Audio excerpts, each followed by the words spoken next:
Many years ago, I came across a few lines in a book that I connected with.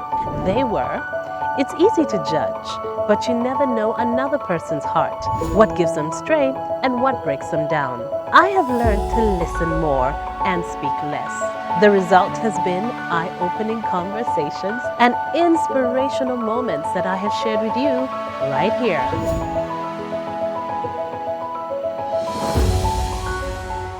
Hello and welcome to Crystal One-on-One. We're on location at Le Chateau Brasserie Belge at Quality Hill Boutique Mall. And today I have with me a veterinary doctor, a marketing expert and a writer, actually the author of Treating Small Businesses, Dr. Innocent Nahabwe. Welcome to the show. Thanks for having me. You're always looking sharp, can I say? Always. Thank you. That's your marketing background? It's part of the job. No, there's some people, their days, it's like they have days off. No, But every time I've seen you in the last couple of years, I'm like, okay. when you do marketing, you get to realize that sometimes the money people are willing to pay you, because essentially you're selling an idea. Yes. And the ideas cannot be seen. What is seen is how you look. And somebody, when you come in jeans, somebody will say, maybe I'll pay 20,000. When you show up, the guy is like, okay, for his transport, clearly, if I say 20,000, how do we deal with this? So Yes. it's very important for anybody in marketing or sales or anything that that is involved with selling ideas or selling to actually try to keep these appearances. I don't like the tie. Appearances? You don't like the tie? But you wear it like every day, yeah. It's part of the sacrifices we make. It's part of the job Yes, part that of you the have job. to make. Yeah. Well, I'd like to say, first of all, thank you for writing this book. Thank I you. have really enjoyed it. I've Thank enjoyed you. the stories. I laughed at so many of your experiences. I feel like half of your life you've been running away from people who are chasing you for one reason or another. Those are what stands out. That's a problem with stories. Is what you remember are not the normal things. So you always remember the abnormal things. No, you've had... The normal things are like pretty much expected. So I eat, yes. I get people and we talk, we sit and have a discussion.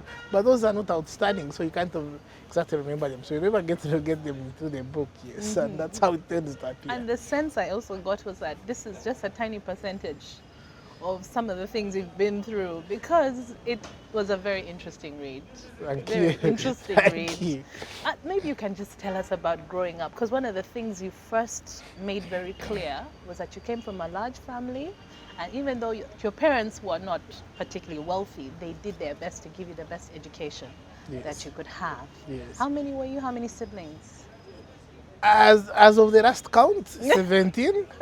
But Okay. you can't really know. Okay. You can't really know for sure. But at one time we were around 20.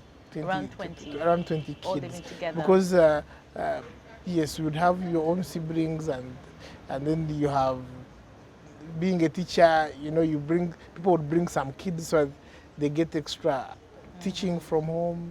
And then at home that's how it is, because everyone, you cannot say this one is my brother, this one is my, no, everybody is a brother, and whether you care, yeah. And some came to study from like P1, P2, and they stayed. And they stayed and with they stayed you. up to university, and they have been with us. So we are a big family, and we love each other like that. Wow. Yeah. So because it was a bit like that, I think because of the scarce resources, the only way it could be managed, and I think that's why the army does that, is you have too many people that, you know, teenagers who want to eat a lot and who are stubborn, and there are too many hormones in the same place, and so to keep them really aligned, it was like military style. Okay. So you had a timetable, you had when you wake up, when you sleep. If you're in school, you had to actually read. So we had prep at home. You had prep at home? Yes. Well, We you had said both prep your at- parents were teachers anyway. Yes. So there was prep at home. They would be preparing for what lesson plans at night, and for us we would be doing prep. I hope not morning prep though. If a morning prep would be really work. So you would wake up in the morning to milk the cows to So what time would you get up then? Around like 5? 4, 5. Wow. I think my dad has a sleep problem. So he actually made sure you are awake at 4 and 5. And then, so you'd be up. Yeah, he would make sure you shower. He thought that was the only way. Because, you know, as a It's kid, probably a way to wake you up. they wake you up and you're like, so he would wake you up and then have shower cold water and then, yeah, so either milk the cows, prepare, you know, make sure you prepare for home and leave everything ready. Like the girls would have to peel the matoke for supper because we were all going to school and then we would come at 5. Yes. So then you would come and find the food already. So you just, so you 5 and then prepare, maybe fetch water so that you leave, there is water and everything. Okay. And then you go to school. And it was not a short distance, around 6-7 kilometers from home. It never felt that long though. Because you were all walking as a group together? everybody walked. Yeah, actually, So, back then. yeah, everybody walked. The rich ones had a bicycle, and the bicycle was like the biggest prized possession in the home, in that up to now I don't know how to ride the bicycle. Strange, yes. Because my dad wouldn't allow you. Oh. So you would push the bicycle up the hill when you're with him. Then you wait for him. He rides on the bicycle and he carries you to the when it goes down, and then you push up the hill, and that's it. So You the ones never who got a actually, chance to ride the bicycle growing up? yeah, and we were not allowed to go the neighbors. Okay. So it was strict, you know, schedules. So we had the drawn up timetable for cooking, washing utensils, fetching water. So everyone knew their task. And the discipline was like that. As in, we could hear my dad from, I think, a kilometer away. We knew his steps. And he's a loud guy. So when he would reach somewhere, he'd say, hello, and he's greeting like neighbors, you know he's coming. And everybody literally looks for his hole to hide. And then he reaches home, and then, so it was like that. And everybody knew their tasks. So it was tough. He has this tough love. Where was this? In Ntungamo. Ntungamo is like 380 kilometers, 385 kilometers from here. It's quite far. Yeah, so we grew up like that. School was very important. My dad considered education to be like very, very critical. He still does. Actually, he thinks the only thing he can give you is education. Like everything else, you don't ask him. Yes. So it didn't. Everything else you have to find for yourself. Yes, so everything. Pocket money, you had to make your pocket money yourself. Pocket money, clothes. I honestly remember probably once or twice when my dad bought me something. Okay. Always, yes, mommy would do something. So pocket money, you said like you'd coffee. Yes, so coffee harvesting. yeah, so when you would harvest coffee,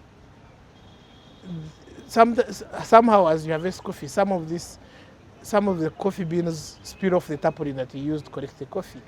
And then some trees are either too long, so they grow too high, and collecting it is hard.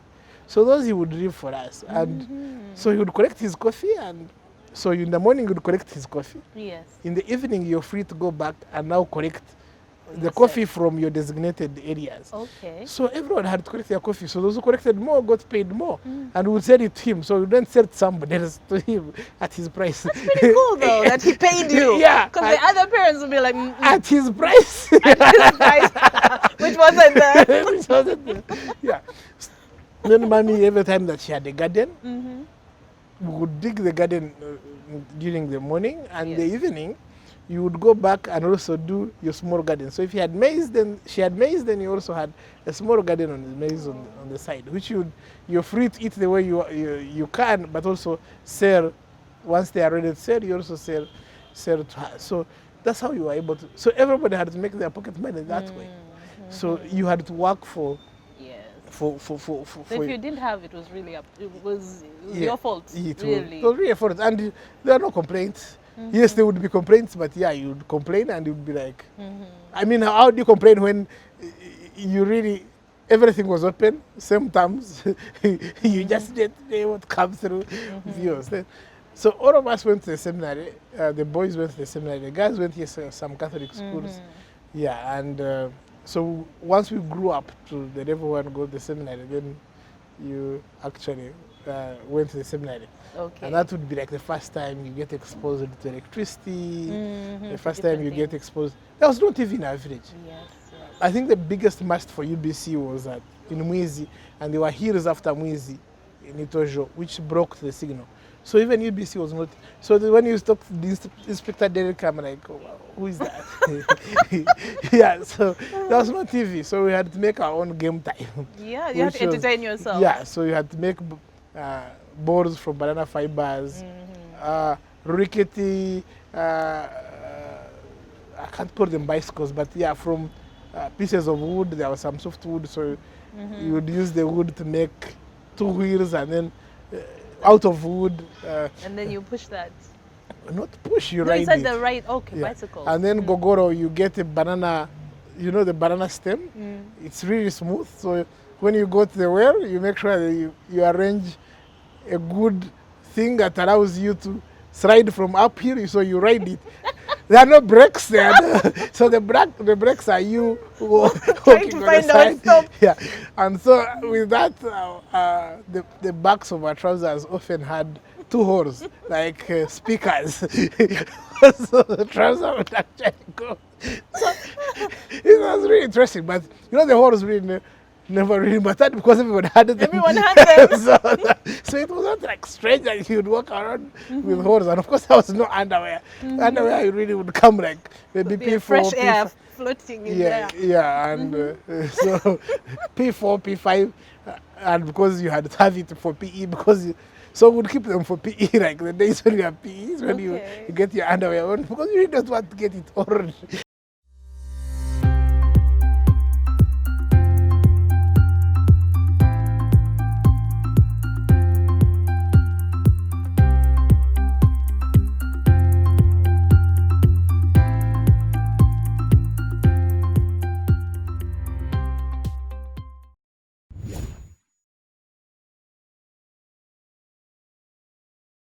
We thought we suffered, but I think it was fun. No, from the sound of it, it was fun. It was a balance.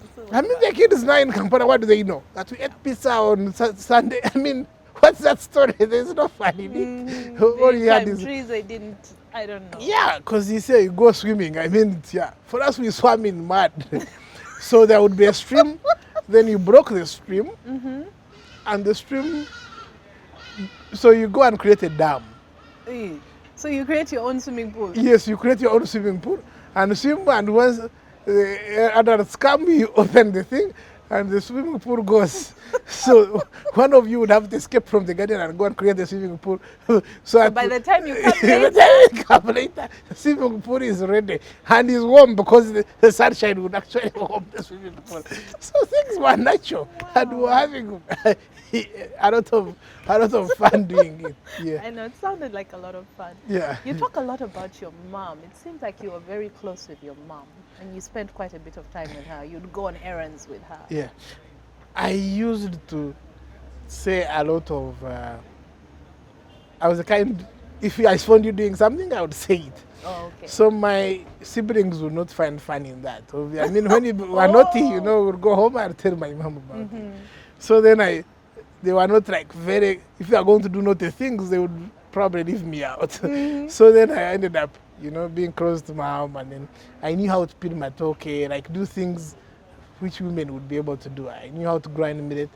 So when you want to make a meal, you'd start by, you know, pounding the millet and then winnowing it and then grinding it on a stone, and then you then boil water, and so I knew that. So when as she's trying to prepare all of this, I would be present. With her. Yeah, and then so I was like really close, mostly for that the boys wouldn't want me to be with them because if they were naughty, probably I would say it. So yeah, so I was very close to her. I spent a lot of time with her. And I think I'm like the type probably who would crave for, you know, somebody who really cared, and there was not a lot of that. Yes. So we had a lot of tough love. So you actually had to look for it. Find your way to get some extra tails. Yeah. So, and of course, when you moved with her, as she's somebody who started teaching, I think in 72, 73. And she taught all the way. I mean, for me, I was born in 80, so 87. I start school. So all those years, you'd find a lot of women because these are women who would grow up and they get married and it's in the village. So you'd find literally every young lady, every young man is somebody she has taught because there would be one big school in the place. So, Yeah. yeah. So everywhere we went, there would be, hey, Mwejesa means teacher, and they'll be like, Mukuru, she still call her That Mukuru. means you got a few treats as Yeah, well, just so by as you being with know, her. yeah. So if you pass by a shop, they're like, hey, Mukuru, let me give this one is sweet or whatever. So there were treats, and so it was always fun going with her. Okay. And we're not allowed to visit neighbors. So, but for her, she was allowed to visit neighbors. So you could go with her. Yeah, so, yeah, so I believe like probably my sister started seeing like the shops near her home, which is, when I say near, it's like 3 kilometers away, but yeah, near home. Like probably when she was like in senior 6, no moving out. Yeah, as in from school home. As in, what are you doing around? Those were your dad's rules. Yeah, the rules. And she followed them through. Okay. He actually made sure you don't. So we don't know our neighbors. We just grew up like that. Well, we were a big family. Yeah, Really. we didn't need You kept neighbors. each other company. Yeah. You talked about an experience that changed you and you decided you wanted to be a priest. Yes. What exactly happened? Around 1989, I still even believe, I remember the year. There was this guy, he used to read news on Radio Uganda. Very firm voice, big voice. And by that time, it was in a rendezvous at 7 p.m. Reading news in Runyankore on Radio Uganda. It's Yeah. called Rugana. Now, he had been away for a long time, so, but we would hear him. Yes. Because we would listen to news. My dad had a good sound sorrow. Sound sorrow was a radio. Yes. It's a type of receiver. So you listen to news, and when he comes, everybody has to explain what they had in the news. So he was a local celebrity, really. For anyone, I mean, for us, news was the only time we were allowed to listen to radio. As of now, with power, you put on the radio the whole day. For us, with batteries, you had to conserve only the had to have batteries the to last. time. So news was it, and the guy that talked to us was him. And then, so he comes back, and they brought him to his home, which was probably like 3 kilometers away from my home. And my mom says, let's go and like the usual, really. You go, I was like a handbag, essentially. Because Yeah. I was always like, they put on this gomez. So when she would try to leave me, I would be holding the, dress. the dress. And then, so we go, and it's drizzling, so we go reach, and the rooms are lit with the third over, so it's like getting late. So we go to see the sick person and enter, and he's talking like still covered up, talking. And the moment they open up, they uncover him. They uncover him. Blanket. He sits up, and it was like a skeleton. Like the skeleton I had seen in my dad's office. My dad was a headmaster, so there was this skeleton we had. Only at this time it had a bit of flesh on it. And his voice was strong, so I couldn't believe that was. So I got scared. They even brought us porridge. I couldn't take it. I kept holding on to my mom's leg tightly. It was like, seeing a horror movie for the first time, really. Yeah. So they would give him porridge, and the porridge they would give him would actually flow out, and they had put banana stems to take it out, the pit outside. He died soon after. So when we were going home, I asked my mom, what really happened? That was so bad. I mean, I was 9 by then, and you're asking, and they're like, what really happened? What happened? Because he's a guy we revered. Yes, and And if the you voice listen was to still his the same. voice and in your mind, Yeah. he's larger than life. Yeah, so the voice was still the same. So he still had his strong voice. And I was like, what really happened? And my mom was like, women, sleeping with women. And I'm like, so that's how they knew Slim of that time. Yes. And I saw that I wouldn't get sick like that. And That's why you said I and wanted I to be a said I priest. wanted to be a priest. And I knew when I was a priest, because I got to know that priests don't actually. Sleep with women. Yeah, so I was good. So I decided to be a priest. You had a And plan from that the priests in our village were also cool. Mm-hmm. They had the coolest cars. I mean, it's only the priest who had cars. Apart from that, we had 2 or 3 pickups prior to that Rukunjiri route. Okay. So they had nice Vitara. Father Vivenza had a blue bird, and white, and reaches the church, parks in the compound. He comes out with a white cassock. Everybody respects them. They kill a chicken every time they arrive. So, yeah. So But I guess in your child's mind, you're like, yeah, that's where I want to go. That's exactly. I wish on the priests now can also really live that kind of life. I think they'd have fewer problems. Yeah. But I don't see them putting on cassocks anymore. True. So I don't know why kids would want to be priests. Some of them no longer have cars. No, I don't know. That's a problem. Times have really changed. Yeah, times have really changed. Times have But really yeah, changed. so they were cool. So I wanted But then to be you were also very stubborn. I was. So trying to be a priest, you said you went to a seminary, but you were very stubborn. I was crazy. I didn't know I was stubborn, but I think I was confused being a young boy by a lot of these things. So you would look at, read some books, and you read, and people were demanding for people's rights and things like that. And I thought we would be vocal, and that's not allowed in the seminary. So I thought we should be vocal, demand for our rights. So a lot of the issues we actually had came from trying to give people a voice and trying to feel like you're going to talk on behalf of the people. And you're a little English then. You can, when you listen to me now, you can say, he speaks basic English. But I was a person who could be able to read. So I was even in charge of writing letters for lovers. So people would come and I'd write for them letters, because I knew the words to use, and we had a dictionary, so I knew the big word. So you've been a writer for a long time. Yeah, so I would write letters for people. So I knew I could be able to express myself and explain to the administration why some of the things they are doing are not proper. So like this boy who always feels like he's the activist. Yeah, so that's how you kept getting in trouble. That's why I kept getting a lot of trouble. So when did you leave the seminary? How long were you there? I left the seminary in senior 3.